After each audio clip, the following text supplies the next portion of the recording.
Live aqui do programa Parlamento Aberto, desenvolvido pela Câmara de Vereadores de Piracicaba, voltado à transparência e à participação social.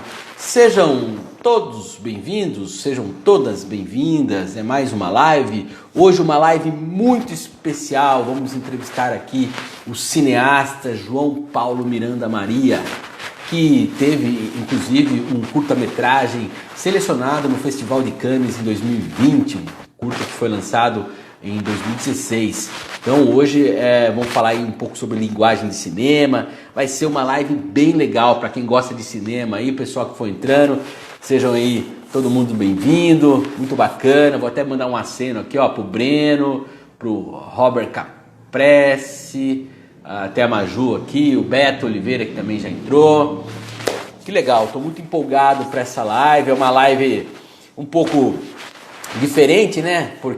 Primeiro porque é o meio-dia, né? Nossas lives sempre são às 5 horas, mas hoje vai ser ao meio-dia por conta de que o João Paulo está na Europa, né? Pelo que me foi informado, e lá tem a questão do fuso horário, né? E eu já estou chamando para começar o nosso papo. Estou muito empolgado para quem gosta de cinema, né? Ter a oportunidade de conversar um cineasta aí que tem uma brilhante, aguerrida em desenvolver o cinema no interior de São Paulo. João Paulo, muito obrigado pela sua presença aqui, seja muito bem-vindo. Opa, obrigado vocês pelo convite, é um grande prazer. Estava dizendo aqui na abertura aqui da minha cabeça, estava dizendo que para mim é um prazer, né? Eu que adoro o cinema, né? Acho que todo mundo que é em sã consciência deve amar o cinema também, né? Então, gente que gosta tanto de cinema, é um prazer enorme poder falar com você aqui, recebê-lo nessa live aqui do Parlamento Aberto, né? E você que tem uma história aí muito aguerrida, muito bonita aí de desenvolver o cinema no interior do estado de São Paulo, né? Especificamente em Rio Claro, aqui cidade vizinha nossa. Sei que não é fácil falar de cultura no interior, imagina em cinema, né? Sim, é bastante complicado. É um sonho que muitos acham, né, acaba achando impossível, né? Mas tem que lutar e batalhar e tem jeito. Legal. Então, é isso aí. A gente vai, como eu estava também dizendo aqui, é uma live um pouco diferente. A gente sempre faz 5 horas da tarde, hoje é o meio-dia. Você está falando da onde mesmo? Eu estou aqui na França, na cidade de Montreuil, que fica do lado de Paris. Que horas são agora aí? Aqui já são 5 horas da tarde. Ah, então, e aqui é o meio-dia.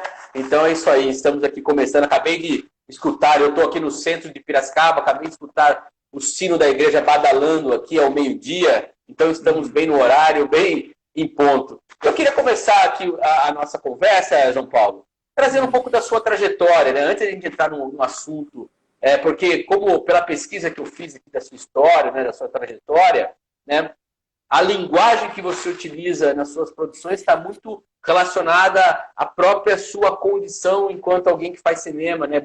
Iniciou aí fazer cinema no interior de São Paulo, né? Buscando, por exemplo, a questão de atores que não são profissionais e também a escassez material, né? A necessidade da história lá do se vira nos 30 para conseguir fazer as coisas. Então, eu gostaria que você relatasse um pouco dessa sua trajetória, ida para o Rio de Janeiro, né, voltou, né, onde foi estudar, voltou para cá. Fazer um resumo aí, só para o pessoal que não te conhece poder te conhecer. Tá.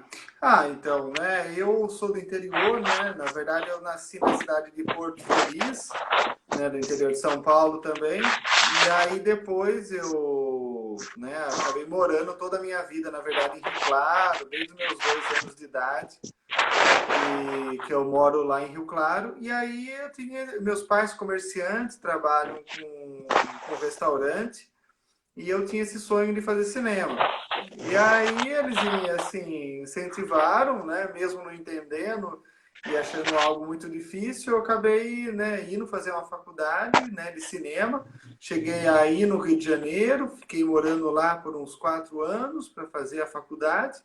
Depois eu acabei voltando para o interior por causa de uma bolsa de estudos para fazer um mestrado em Campinas, né? E aí, conforme eu fui fazendo o mestrado, eu abri um coletivo, né, que é o grupo Que no Olho eu fundei, na cidade de Rio Claro, do qual até hoje continua, né? Tanto que eu, né, digamos assim, passei o bastão, né? Agora são os veteranos que antes estavam ali, né, participando, agora tomam conta dos projetos e realizam tanto curtas como fazem várias palestras, organizações e tal.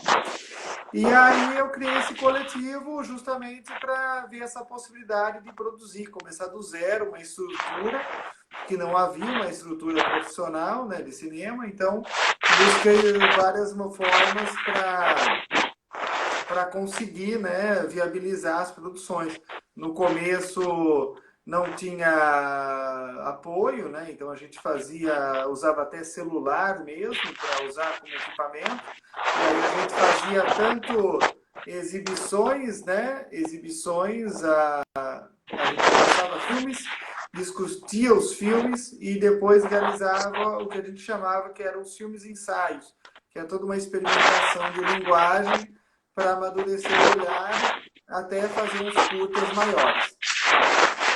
Então, de certa forma, eu acho interessante você já ter citado, né, o Que no Olho, né, que é o coletivo que você formou pela data aqui, 2004, mais ou menos, né? É isso aí?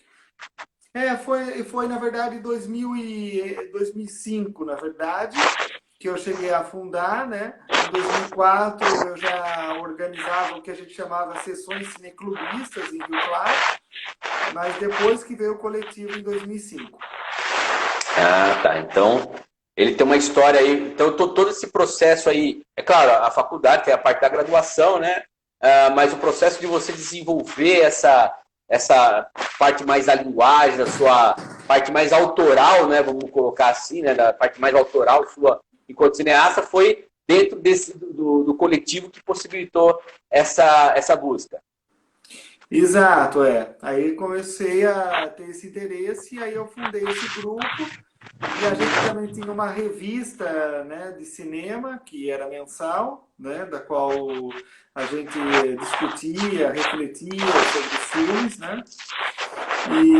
E aí depois foi fazendo vários trabalhos, vários projetos, também chegamos a fazer parcerias com a prefeitura, né, com projetos de formação e tal.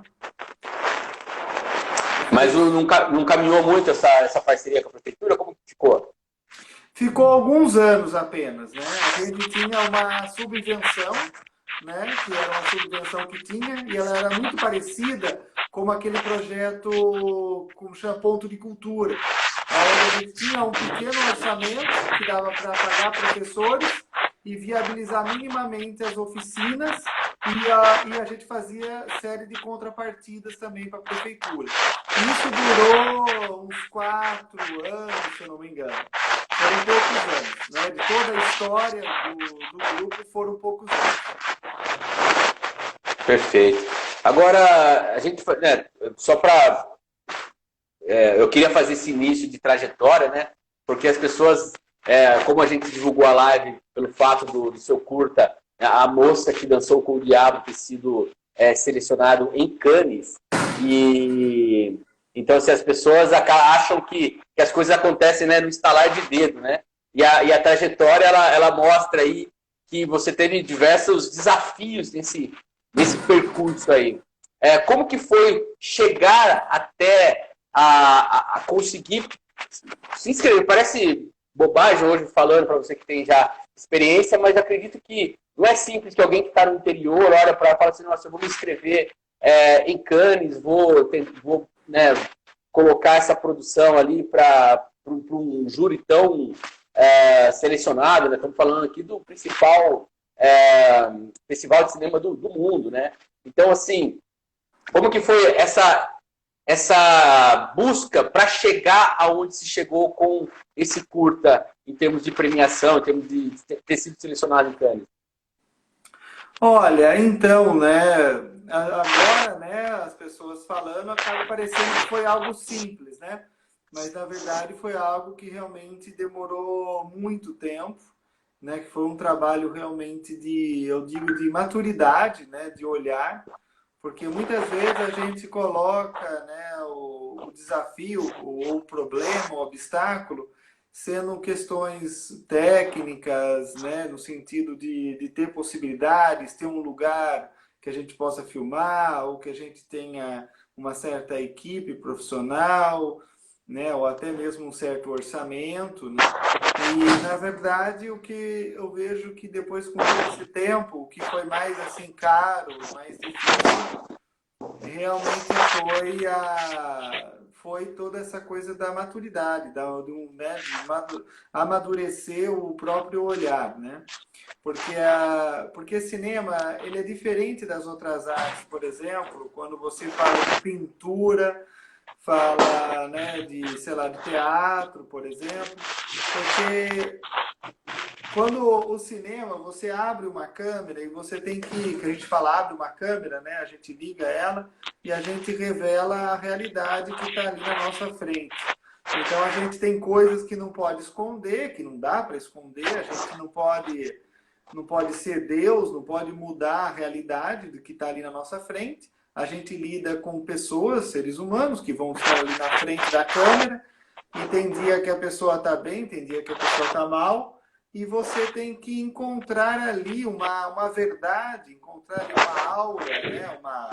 Uma coisa tão autêntica ali que vai emocionar e que vai provocar as pessoas, né?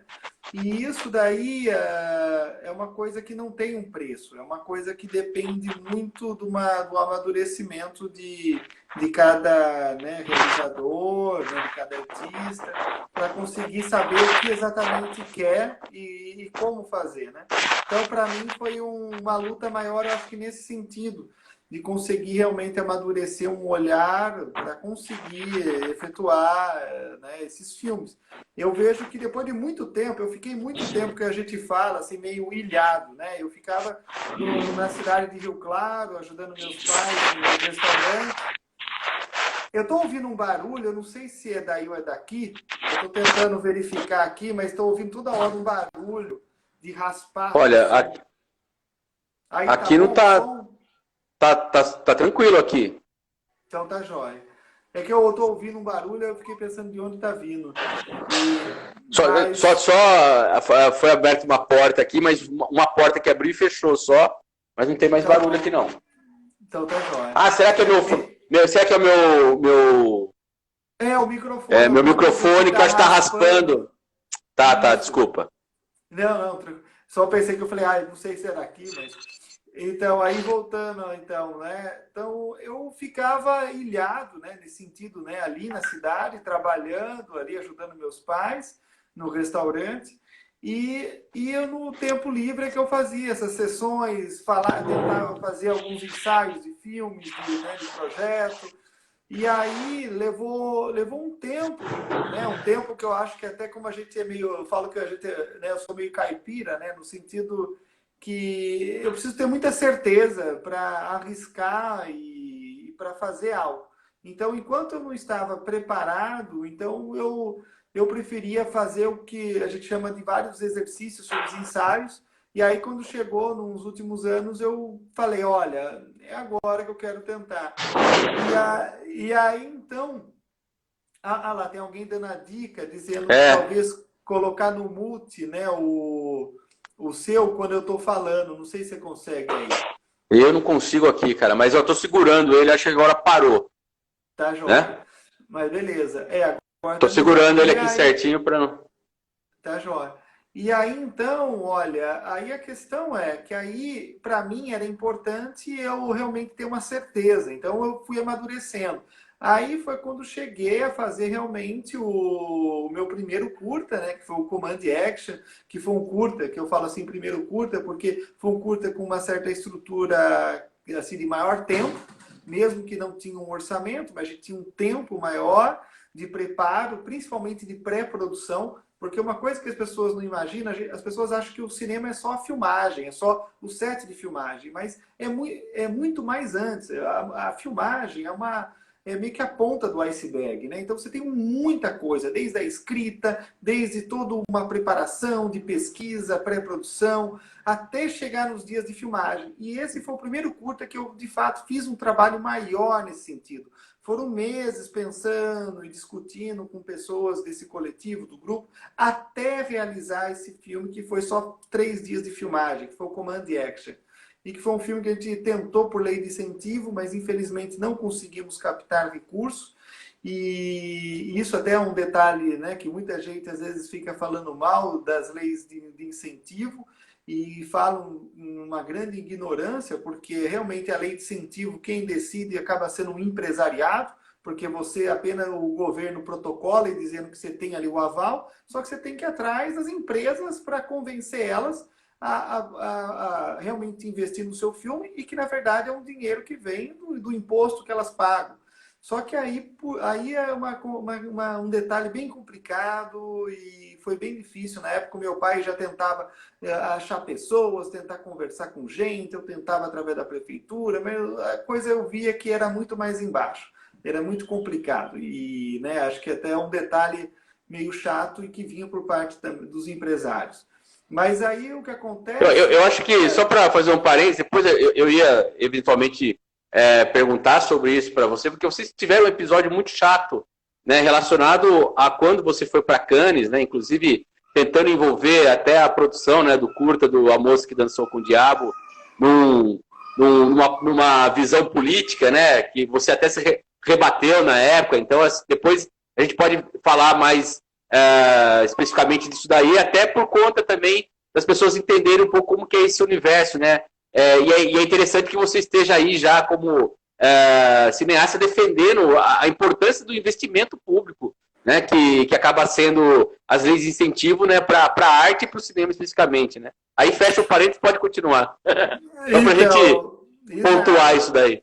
Com certeza. E aí a questão é que aí eu fui tentando da maneira que foi, e aí a gente chegou até a fazer a rifa, né? E juntamos ali um dinheiro, e aí conseguimos realizar esse primeiro curta, digamos, né? Que foi aí o Command Action. E aí eu tentei mandar aí, né, para os festivais, e foi aí que eu mandei para o Festival de Cannes. O filme entrou para a mostra que é da Semana da Crítica, né? E que é uma mostra realmente dos críticos franceses e tal, e é muito legal essa mostra. E aí de lá eu já tive o convite para ir depois, né, para a França, para ficar uns 10 dias, começando a escrever o meu projeto de longa-metragem, porque todos os 10 selecionados na competitiva de curta da Semana da Crítica têm esse convite, né, para ir à França e conversar com produtores e tal. E foi aí justamente que eu tive o contato com a produtora francesa, que acabou se tornando a coprodutora do meu longa-metragem. E aí de lá eu quis fazer um novo curta, porque naquela ideia de, mas será que eu acertei a mão? Será que não acertei e tal? Foi sorte, né? E todo mundo falava o quanto era difícil entrar na competição oficial, né? E aí foi aí que então eu acabei voltando, né, em Rio Claro, e fiz aí um novo curta, que foi A Moça que Dançou com o Diabo. Tentei editais e infelizmente também não consegui apoio, e aí fiz de novo a tal da rifa e viabilizei o filme com menos dinheiro do que o primeiro. E aí o filme acabou entrando na competição oficial do ano seguinte. Então foi 2 anos consecutivos ali no Festival de Cannes, e no caso da Moça que Dançou com o Diabo, acabou ganhando um prêmio, né? O prêmio especial do júri também. E que foi incrível e tal. E aí nisso acabou muito ajudando a fazer o terceiro curta, porque aí eu queria fazer o terceiro curta, mas eu já via que estava difícil conseguir os apoios do Brasil, e já teve uns produtores franceses que me convidaram e falaram que estariam interessados em apoiar o meu curta.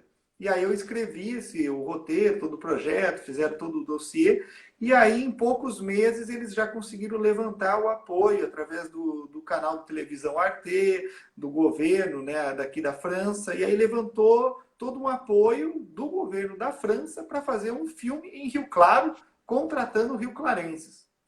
E a gente fez esse curta, e aí que foi a Meninas Formicida, que aí depois eu acabei lançando ele no Festival de Veneza, que até também, depois de Cannes, poderia dizer que Veneza é importantíssimo. Na verdade, assim, nós temos vários festivais muito importantes, mundiais, né? Tem Veneza, tem Berlim. Veneza é o Opa! mais antigo de todos. E aí eu gostaria muito de um dia participar. E aí eu mandei o filme e o filme foi para a competição de Veneza. E aí, nesse mesmo ano, depois, aí eu tive o convite para fazer uma residência artística, que é do Festival de Cannes, né? Eu falo, né? Eu me inscrevi e eles selecionam apenas 6 diretores do mundo inteiro. E eu fui o único, né, da América Latina e tal, a representar. E aí eu fiquei um semestre, né, morando em Paris, né? Para realmente escrever o roteiro, porque o roteiro é um livro. Então, eu acho que assim, quem quer ser cineasta, na verdade, o que primeiro de tudo precisa fazer é ser escritor, porque o que mais a gente faz é escrever. Escrever, isso se você quer trazer uma ideia original sua, né? Então você acaba sendo roteirista também. Então, no meu caso, acaba sendo assim. Então, eu me envolvo com essas ideias. Elas têm que ter muito a ver comigo para valer a pena de fazer, né? Eu não me vejo como um diretor de encomenda, por exemplo, de simplesmente fazer um filme, um projeto sabe, tem que ter muito a ver comigo. Se tiver algo realmente muito pessoal, eu acabo me interessando, né? Agora, você citou ali bem rapidamente que você teve uma bolsa para fazer um mestrado, e pela pesquisa que eu fiz aqui foi na Unicamp, né? Como que esse mestrado influenciou na sua forma de fazer cinema? Olha, eu vejo que assim foi uma enorme influência. Primeiro, porque eu acabei estudando um coletivo também, que até que inspirou eu a criar um coletivo em Rio Claro. Então, que era sobre o coletivo que chamava-se Grupo de Ziga Vertov, que eram já em homenagem a um cineasta russo dos anos 20, mas que é um coletivo que aconteceu aqui na França, né, no final dos anos 60, após maio de 68, aonde o grande cineasta, né, famoso Jean-Luc Godard, se juntou com vários estudantes aí maoístas e tal, bem políticos e tal, e fizeram todo um projeto de criar uma revolução cinematográfica com filmes que a gente fala que eram filmes quase inassistíveis, de tão assim complexo e radicais, digamos. E esses filmes me interessou muito, porque justamente no Rio de Janeiro eu tive a oportunidade de conhecer pessoalmente o Gohan, né? O Jean-Pierre Gohan, que foi o parceiro do Godard, e que esteve lá apresentando a mostra dos filmes do grupo de Ziga Vertov. E aí eu troquei muita conversa com ele, documentos e tal, e aí eu acabei conseguindo um apoio da FAPESP, uma bolsa da FAPESP, para fazer o projeto na Unicamp, né? E foi dentro da área, na verdade, de antropologia visual, que foi o meu orientador foi o Etienne Saman, um belga, né, incrível, e que trabalha com essa ideia da antropologia através desse viés da imagem. Né? Até a gente, né, com aquela pergunta, o que as imagens pensam, né? O que elas falam por si, sem a gente criar legendas. Né? Então, isso tudo da história, das imagens, me interessava muito, e da história da arte em geral. Isso sempre me inspirou. Eu vejo que o cinema, para mim, se tornou cada vez mais uma questão também teórica, porque eu vejo que o cinema é pensamento, você mais pensa, faz uma reflexão para onde você vai pôr a sua câmera. Não é questão de qual é a lente, de qual é a câmera, os equipamentos, o ator. Isso acaba vindo junto, mas por trás, o grande peso vem você trazer um embasamento teórico, um argumento muito enraizado e forte para que aquilo realmente venha com uma convicção e uma força. Então eu vejo que a teoria ela tem que vir junto. Se você não tiver um porquê, uma justificativa de estar filmando aquilo, não vale a pena. Não vale a pena. Então é isso que eu fui aprendendo pela experiência, né? Interessante. E além né, você citou aqui 3 referências, né? O Dziga Vertov, o Godard e o Gohan. Além deles, quais são as outras suas influências? E aí também já peço que você também traga um pouco das referências em termos de cinema nacional, né? Dentro desse seu trabalho, né? Onde você busca essa forma, né, as suas referências de referências artísticas, né? Então, no cinema, para mim, assim, vem muito forte, é claro, três nomes que eu diria que são, assim, os principais. É claro que tem vários grandes nomes incríveis para mim, mas eu diria que tudo para mim começa com O Limite, né, de Mário Peixoto, né, e que aí, né, no final dos anos 20, então é um cineasta para mim importantíssimo, de um filme só, mas e que é importantíssimo para mim, que influenciou muito. E que depois do Mário Peixoto, para mim, é claro, vem muito forte o Glauber Rocha, né, com todo o movimento do cinema novo, né, e né, ouso dizer que até hoje acredito que ele foi realmente e ainda é o maior nome, o maior cineasta que nós já tivemos, porque cinema não é uma coisa só de bilheteria, né, de entretenimento, mas é o quanto um cineasta consegue marcar uma história, o quanto ele consegue colocar o seu nome dentro da história mundial. E isso daí é uma coisa, para mim, muito valiosa. E aí eu vejo que, para mim, quem traz isso é Glauber Rocha, mesmo que algumas pessoas talvez achem radical demais. Porém, não há dúvidas o quanto que ele marcou e fez uma assinatura tão potente que marcou e fez história. E para mim, é claro, depois do Glauber, eu diria de um outro grande cineasta contemporâneo, que infelizmente, né, já é falecido, que é o Eduardo Coutinho.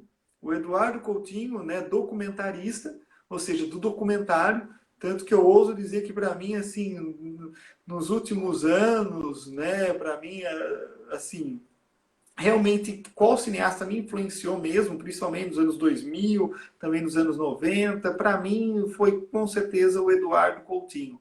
É um cineasta que quando eu vejo alguns filmes dele, eu lembro, para mim, um dos primeiros que eu cheguei a assistir, que foi Boca do Lixo, e que um documentário sobre famílias que vivem num lixão, e que e as pessoas começaram a falar para ele, olha, você está filmando a gente aqui, mas a gente não é isso. Você não me conhece. Você tem que ir na minha casa. Você tem que ver como que eu moro. Quem sou eu?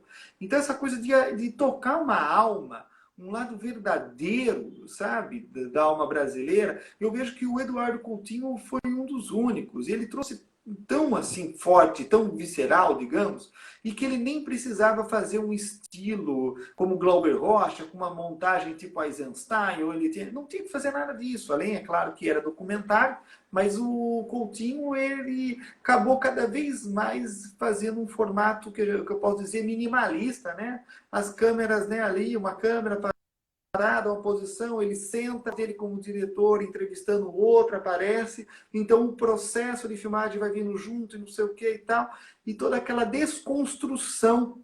Então eu diria que para mim, né, o cinema brasileiro me influenciou com o Limite, né, Mário Peixoto nessas vanguardas dos anos 20, né, vindo bem forte para mim, depois dos anos 60 com o Glauber Rocha, e o Coutinho contemporâneo, como algo pós-moderno, né?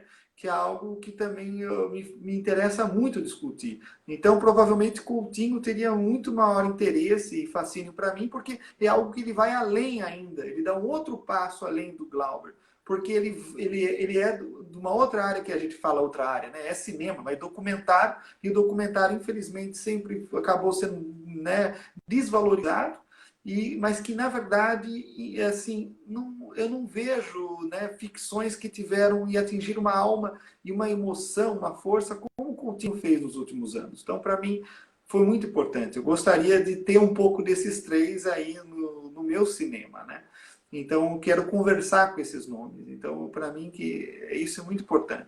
Mas, fora isso, toda a arte brasileira, né, a cultura brasileira é uma coisa que eu, agora que estou aqui morando aqui fora, na França, eu sinto muito falta, né? Porque, assim, aquilo para mim é muito forte. Mesmo que aqui tenha uma outra estrutura, tem várias vantagens aqui. Porém, é claro, me falta muito essa coisa da cultura brasileira que eu amo e que então, para mim, toda hora a música brasileira, a música popular brasileira, e cada nome que para mim é importantíssimo. Então, a música é, se não uma das maiores artes, né, destaques na nossa cultura.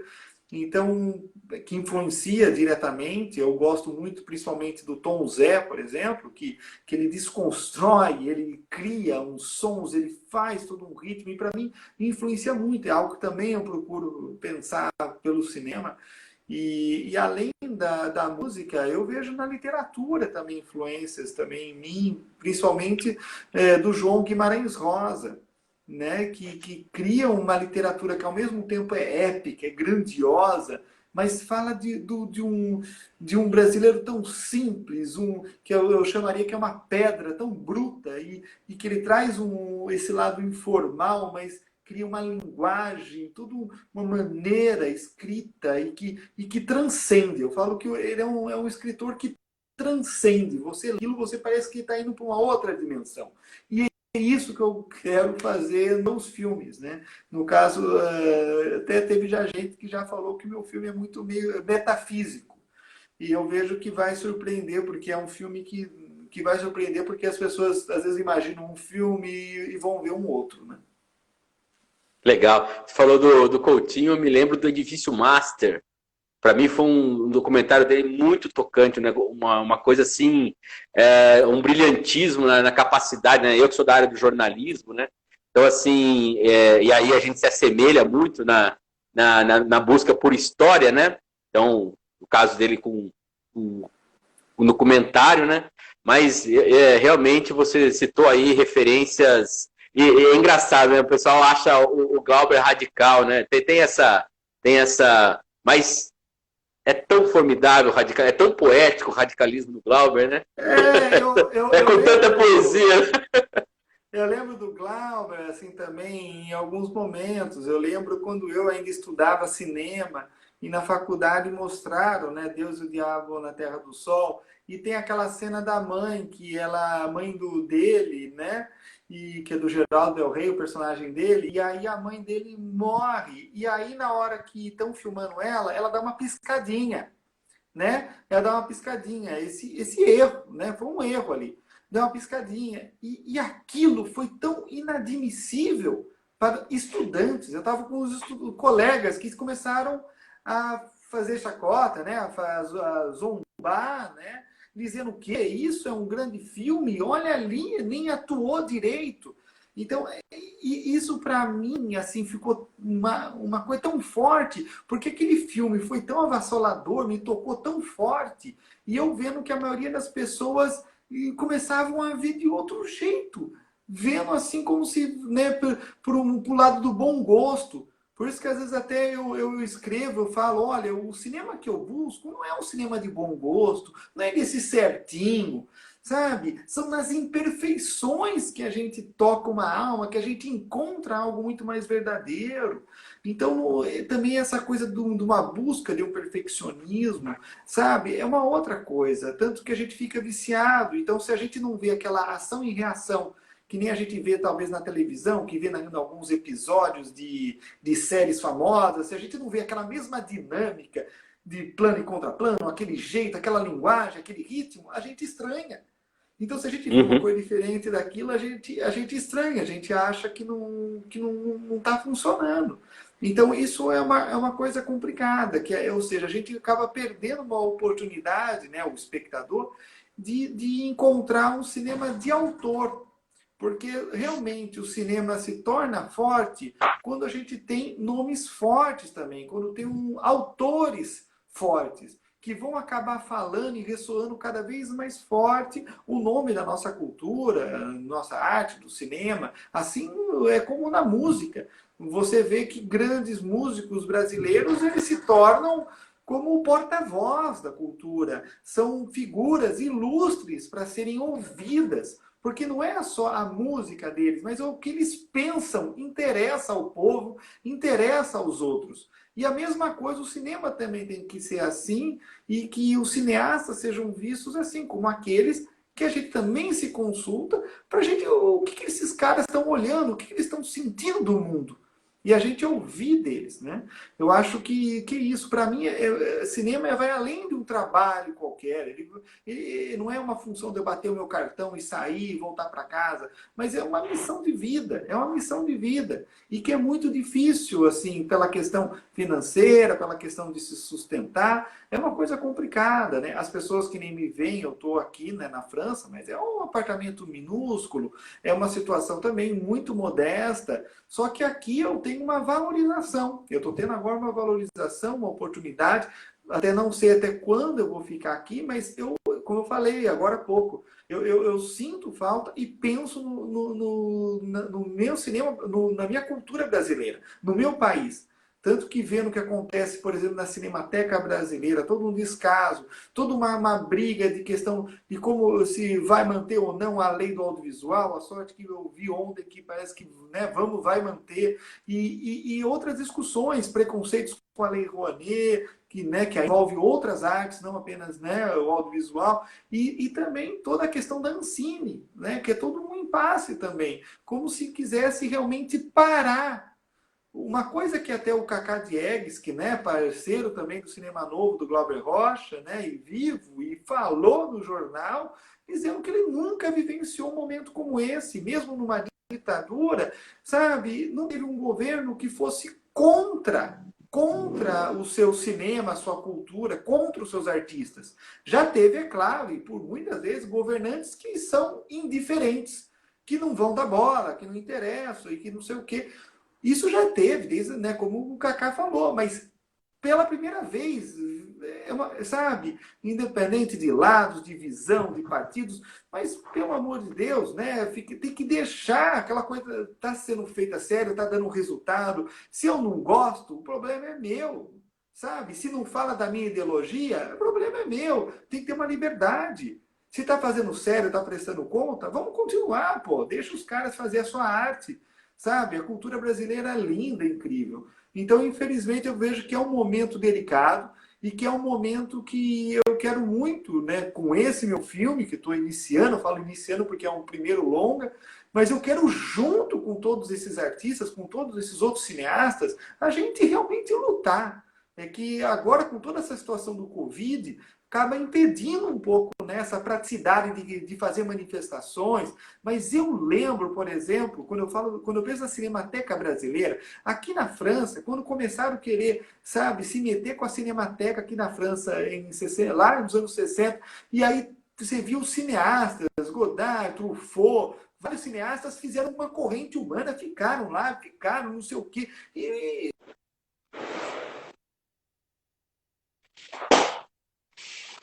Opa, deu uma travada aqui. Pessoal, deu uma travadinha aqui, João Paulo. Voltou? Você me ouve?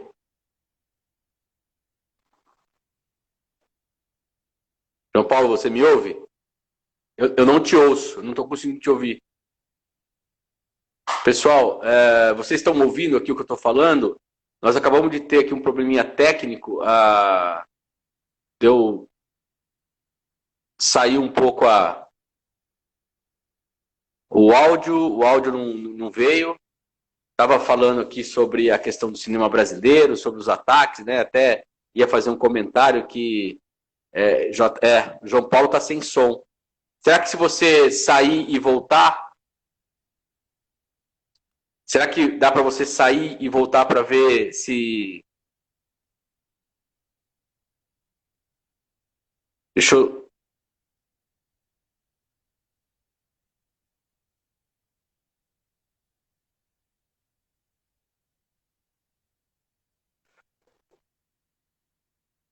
Nós tivemos aqui um problema técnico. Ia pedir para o João Paulo sair e voltar, talvez é um problema só de conexão mesmo. O Kiko Stone aqui está falando que o parlamento, né, aqui o nosso tá ok, só que o João Paulo está sem som. João Paulo, você não me ouve. Só dá um joinha se estiver me ouvindo. Não me ouve.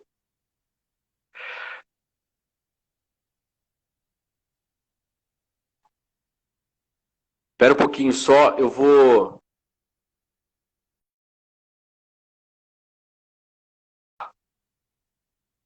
Isso, isso. Bom, pessoal, tivemos um pequeno problema aqui técnico.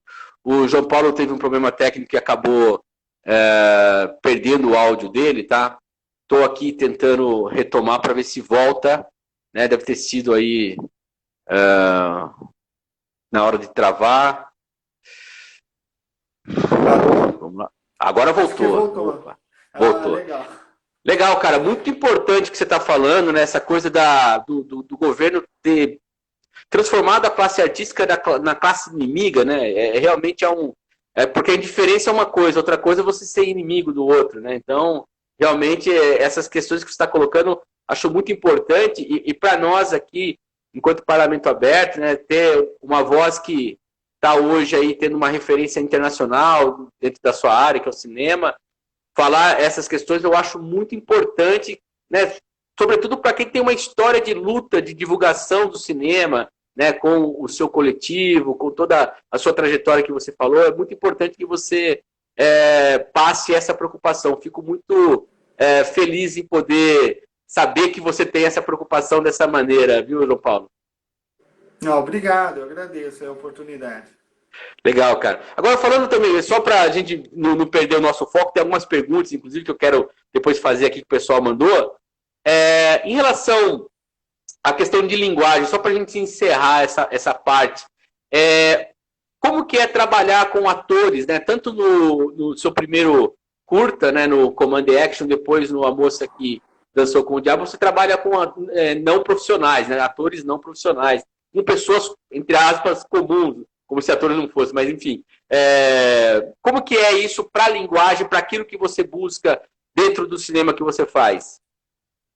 Olha, então, como eu falei para você, né, toda essa minha busca, né, de amadurecimento, por exemplo, passou pelo teatro. Eu cheguei a fazer parte de grupo de teatro e comecei até a pesquisar muito o método do Antunes Filho, que é, para mim, um diretor de teatro, né, falecido já, né, mas que realmente me inspirou muito. E aí, através até de um grande amigo, Jefferson Primo, que veio para Rio Claro, e aí ele, né, veio da escola Macunaíma, do grupo Macunaíma, né, que viajou o mundo com várias peças do Antunes Filho, e aí ele veio falando muito, né, de todo esse processo do ator. E eu comecei a realmente pensar muito nisso e comecei a ir atrás, tanto de livros, e começava a trazer referências da arte que me interessavam, como tocar o que eu chamava de uma certa epifania, né? Um momento que transcende, assim como eu falei na literatura, né, com Guimarães Rosa. Então, como eu consigo isso? Um ator que para mim não é um ator, eu nunca procurei um ator que se emocione de uma maneira tão assim, passional, clássica. Eu não quero um ator que vivencie, eu prefiro muito mais um ator que pense. Porque as pessoas, elas enganam, elas não vão mostrar à primeira vista quem elas são. E se elas fingirem também ser alguém, dificilmente elas não são elas. Posso até trazer uma pessoa que seja realmente, que viva naquele lugar e tal, mas no momento que liga uma câmera, a coisa é diferente. Então, ou seja, eu preciso de um ator que pense em cena. Eu preciso provocar o meu ator para pensar, refletir em cena. O que eu falaria pelo teatro, né? Toda uma técnica de distanciamento, né? A partir de Brecht, toda uma linguagem onde que você trabalha muito mais um viés do ator, quase um intelectual, um ser pensante em cena. Onde ele pensa, ele questiona, então o seu primeiro ato, a sua próxima ação, próximo gesto, não é algo que venha de uma ação e reação, mas vem algo de uma reflexão e algo que até surpreende. E faz aí, pela surpresa, por não ser esperado o gesto, ele acaba sendo natural, ele sendo algo que a gente não esperava, não calculava. Então isso para mim é muito importante. Então é um trabalho de muita conversa. Então eu trabalho, mesmo que é não ator com ator, eu trabalho de formas até muito parecidas. Então, no caso do Command Action, teve o protagonista, né, que era não ator, e alguns outros que não eram não ator, só que misturado com alguns que eram também ator. Então foi uma mistura, mas principalmente o menino, que era um não ator, que vinha com uma vivência dele, mas ao mesmo tempo eu não queria que ele fosse ele mesmo. Eu meio que tenho que projetar ali, dizendo, olha, eu preciso que você chegue em tal ponto, X, Só que, na verdade, a ideia não é que eu quero que ele chegue até lá, eu quero flagrar ele no meio do processo. Para mim, por quê? Porque no meio do processo é onde ele está pensando. Como eu chego naquele lugar? Até eu chegar naquele lugar, eu estou pensando. E ao pensar, é aí que eu flagro. E que para mim é muito importante flagrar. Eu até brinco, eu falo que eu quero pegar os meus atores quase, né, coçando com o dedo no nariz. Flagrar num instante que é o suposto ridículo, que é o suposto torto, o estranho. Então, para mim, importa muito encontrar, identificar esses lados. E no caso com o Antônio Pitanga, com toda uma experiência incrível que ele trouxe, eu também trouxe para ele um desafio. Então a gente conversou muito que era um desafio. Eu queria trazer toda uma força, uma história do cinema que só ele poderia trazer, sabe? Que tem toda uma história, participou do primeiro filme do Glauber, do único filme que ganhou a Palma de Ouro, foi o Pagador de Promessas, e que ele vinha trazendo, ele tinha uma marca da história do cinema brasileiro. Então vinha nele ali, estava na marca dele. E além disso, eu precisava provocar para trazer o que eu chamava para ele, que era do sangue no olho. Eu preciso flagrar, eu preciso trazer esse outro estranho. E aí, nisso, ele veio de peito aberto. Porque, às vezes, o ator experiente, ele não gosta, às vezes, de se expor tanto. Ele não gosta de se abrir tanto. De quase tropeçar, sabe? Digamos, de mostrar um suposto ridículo. E, para mim, isso era importante. De encontrar, para mim, é mais importante do que tudo é encontrar pessoas que estejam abertas a realmente a experimentar, a vir de peito aberto, sem medo mesmo de arriscar.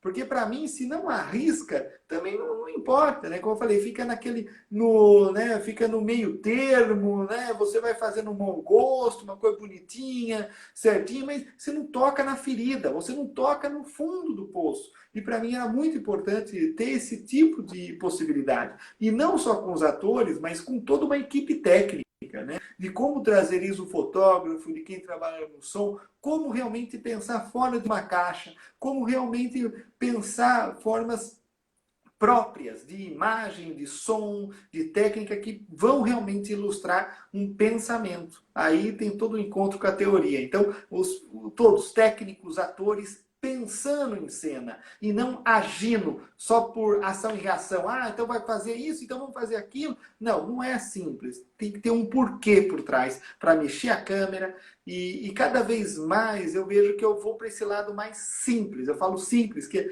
é uma síntese, porque se eu vou mudar minha câmera de lugar, se eu vou mexer minha câmera, fazer uma panorâmica, se eu vou fazer qualquer tipo de gesto, eu preciso ter muito porquê. Tem que ter uma justificativa que vale a pena fazer esse esforço. Senão ele vem gratuito, ele vem assim, sem peso, né?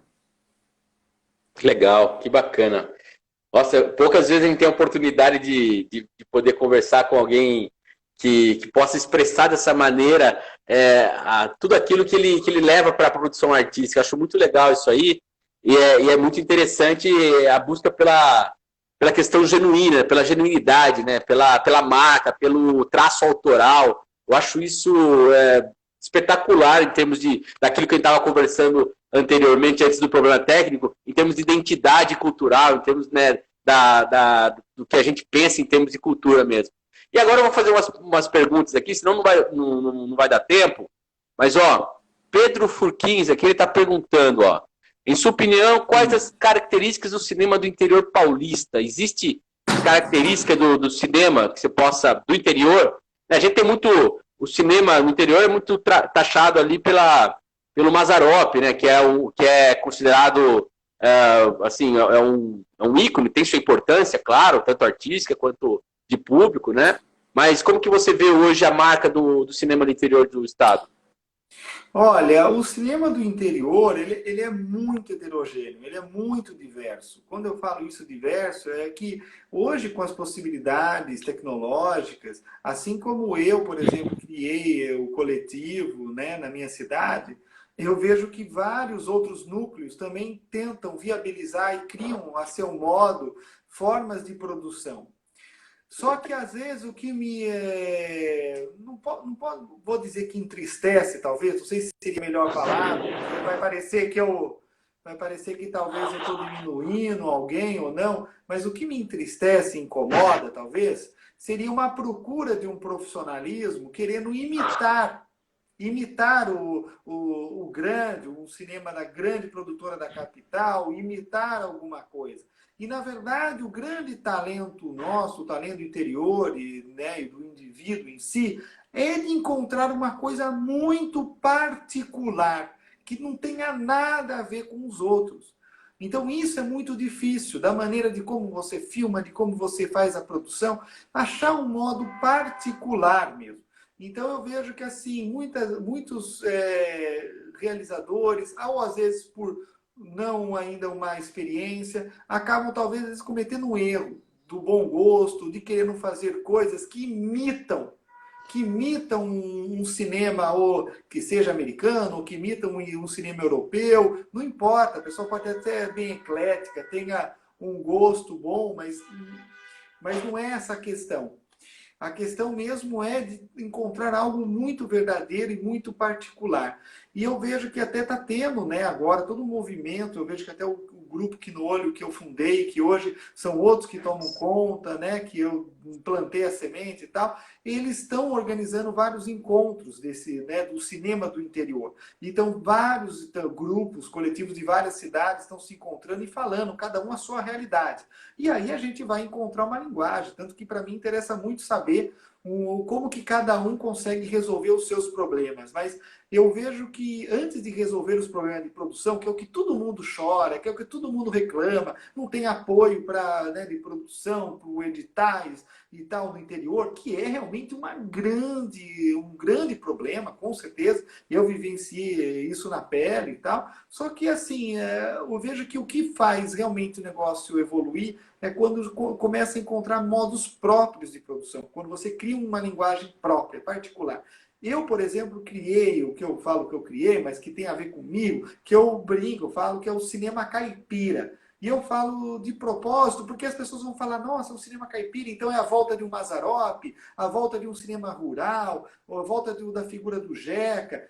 E não é isso. Para mim, o caipira é aquilo que eu estava descrevendo com essa coisa do ator, dessa coisa do torto, do suposto estranho, do suposto quase cafona, que é fora de uma regra. Porque justamente eu quero estar fora de uma regra. Eu estou criando uma outra coisa. Então, quando eu falo caipira, é no sentido de assumir o meu lado jeca, o meu lado cafona. Assumir todos esses erros, todos esses defeitos, porque aí eu vou tocar a alma, assim como o Coutinho toca.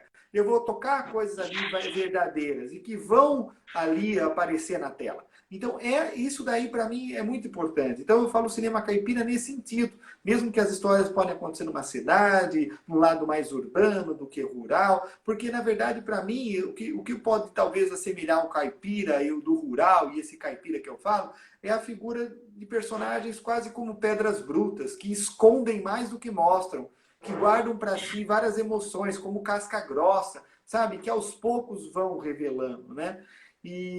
Porque para mim, desde pequeno, me interessava muito aquela coisa que nem as pessoas da rua ficavam sentadas, né? Senta ali na varandinha, né? Senta ali no interior, na varandinha, ou em frente ali da escadinha, ou mesmo da sarjeta da calçada, e fica olhando o tempo passar, os carros passando, as pessoas passando, aquelas pessoas, senhorzinho, aquela gente que senta e fica ali esperando o tempo passar e contemplando uma vida. E para mim isso interessa muito. Tanto que eu sempre falava com o pessoal do coletivo, né? Falei, olha, fecha aí a tela quente, né, da tua casa, né, o computador, que eu falava que é o Windows, né, a janela ali virtual, e abra a tua janela de verdade. Fecha o Windows e abre a janela da tua casa. Ali tem um cinema acontecendo, ali tem uma arte acontecendo. E eu vejo que o artista, né, aí eu expanderia para várias artes, mas para mim eu vejo que o artista ele demora um tempo para se autolapidar até chegar no ponto que ele descobre que o que ele tem ali na casa dele, o que está ali do lado dele, já é o suficiente, ele consegue fazer uma arte incrível e genial. Só que a questão é saber organizar, como enxergar isso que está em volta, o valor, o significado dessas coisas em volta. É quase como você tem que saber olhar mesmo ser uma esponja e sentir o outro. E aí que eu acho que começa a vir uma arte muito mais potente, o cinema potente. É claro que, né, a gente não quer ter limites, e cada vez mais também nos meus projetos eu quero ter menos limites, ou seja, ter possibilidades tanto de orçamento, de produção, de equipe, para fazer projetos ousados, mas para mim, se não tiver esse tipo de olhar, como eu acabei de ilustrar, de eu não usar o máximo que está à minha volta, para mim, eu não estou fazendo cinema, não estou fazendo arte. Então, isso é muito importante. Então, eu acho que o cinema do interior precisa pegar isso talvez com força, de realmente valorizar o que tem. E não falar que não tem. Porque às vezes eu falo assim no sentido... eu já cansei de ouvir as pessoas falar: nossa, mas a cidade, claro, aquele lugar tudo é feio, não tem, tudo é feio. Nossa, João Paulo, você vai fazer um filme aqui é feio, não tem nada. Por que você não vai para um estúdio? Ou não sei o quê, isso aqui é feio, não tem nada cinematográfico, bonito. E é aí que eu falo que é dessa coisa de reclamar, sabe? Dizendo que não tem. Porque a pessoa fica imaginando, ela vê na tela quente aquele tipo de exemplo, aquele tipo de cinema. E ela olha para a janela, ela olha para a rua, e ela não vê aquele tipo de carro, não vê aquele tipo de pessoa, não vê aquele tipo de realidade. Meu, a pessoa não... Sabe quantas pessoas já vieram aluno meu querer fazer, tipo, Senhor dos Anéis? Mas eu falo, a gente não teve essa era medieval, não tem nada disso aqui. É outra história. Não dá para fazer. Você pode até ir atrás de estúdio, querer pegar figurino, pegar aqueles cosplay da vida, vamos fazer aí um Game of Thrones, vamos fazer não sei o quê. Mas, meu, não tem a ver, você não vai conseguir, não vai ser genuíno, porque não tem a ver com a cultura, com o teu local. Você tem que ter a humildade de incorporar, de ser essa esponja, de sentir o outro. E sentir você mesmo, porque você mesmo acha que você, que vai lá no shopping center, que você tem aquela vida, você é o americano da vida? Você não é. Você é aquele caipira, aquele cara que está ali, que tem aquela coisa... Então, isso tem que trazer e ser o seu ouro para você trabalhar. Agora, o outro lado, sim, que nós temos falta de financiamento, de apoio, e tem que lutar. Mas eu vejo muito, olha, que vem de cima para baixo. Ou seja, eu com possibilidades de ir nesses festivais e conseguir esse tipo de know-how, de possibilidades, eu vejo que aí eu começo a ver que as pessoas mudam o jeito que vêm falar comigo, as pessoas que vão tratar diferente. Porque as pessoas começam, de fato, a respeitar e a valorizar ali. Então, isso é uma coisa também incrível. Desculpa aí o tempo todo. Cara, imagina, eu tô aqui... assim, estou emocionado por tudo que você está falando, porque eu vejo dessa maneira também. Enfim, eu tenho um pouco de relacionamento com a música, né? Até depois eu vou falar com a Maju, que possibilitou, até vou mandar para você aí um pouco do nosso trabalho, que também está muito ligado a essa questão de busca interna, né? De busca regional, de olhar regional e tal. É legal isso aí, cara. Eu acho importante... e sai um pouco daquela coisa do nacionalismo, do lugar do patriota, né? Que é do cara que está olhando realmente a sua vida, né? Que vai muito além de símbolos, né? Eu acho que é interessante mudar até essa percepção do que é valorizar o Brasil, o seu lugar, o lugar onde você nasceu, né? Você conseguir ter esse olhar. Assim. Estamos falando aqui quase de um autoconhecimento mesmo da nação mesmo, né? De como a gente tem que se olhar. Muito legal isso aí, cara. Fico muito emocionado de poder ouvir isso aí e privilegiado de estar aqui conversando com você, viu? Infelizmente, o nosso tempo está terminando já, João Paulo. Estamos aí com menos de 2 minutos para conversar. Então, eu queria só realmente agradecer você, tá? E assim, desejar muita sorte, realmente, e que estamos juntos aí para poder desenvolver a arte brasileira e o cinema especificamente, viu? Olha, eu que agradeço, né, a oportunidade e só para terminar mesmo dizer que eu vejo que agora é a hora, sabe? Eu acho que depois com toda essa crise do Covid, todo esse momento de refletir, de repensar tudo, eu acho que é um momento que eu falo até que o meu cinema é esse cinema que é o cinema de amanhã. que é o cinema amanhã, depois de passar o Covid, que a gente tiver, sabe, um mínimo de estrutura para voltar, as pessoas irem ao cinema, sabe, de começar a realmente pensar o que nós vamos, como a gente vai responder esse mundo de amanhã, que é pós toda essa crise. Então eu vejo que é uma oportunidade de a gente começar uma revolução. Eu vejo que as pessoas têm que realmente tomar posição no sentido de realmente valorizar, sabe, o que importa nessa alma brasileira, sabe, que aí é um outro tipo, realmente, como você falou, de nacionalismo, de patriotismo. Então, é isso que eu vejo. Aqui de fora, a ideia minha é ter estrutura e trazer apoios e maneiras para que realmente eu efetive e faça isso bater mais forte, trazer mais honra, né, e orgulho aí para o nosso Brasil. Legal, João Paulo, muito obrigado. Eu vou terminar aqui dizendo assim, as artes cidadãos, né? Pensando aí no hino francês, né? Não fala as armas, aqui é nós, as artes cidadãos. João Paulo, muito obrigado, valeu, parabéns e até mais. Tchau, tchau, pessoal.